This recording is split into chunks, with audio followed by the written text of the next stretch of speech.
So over here in this space, you can see that I have different elements right here arranged in a certain order. Let's say what I want to do is I want to go ahead and rearrange them.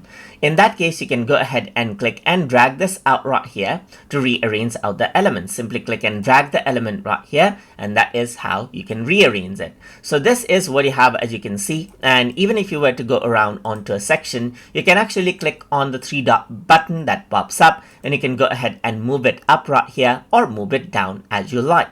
Let's say, for example, you can go around over here, just like this, onto this section. You can go around over here, move it up, and then this is what you have, as you can see. Click on the three dot button right here, and you can move it down as you want as well.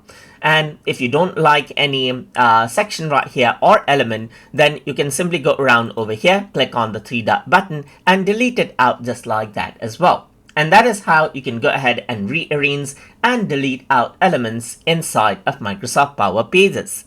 So I hope you guys learned something as always.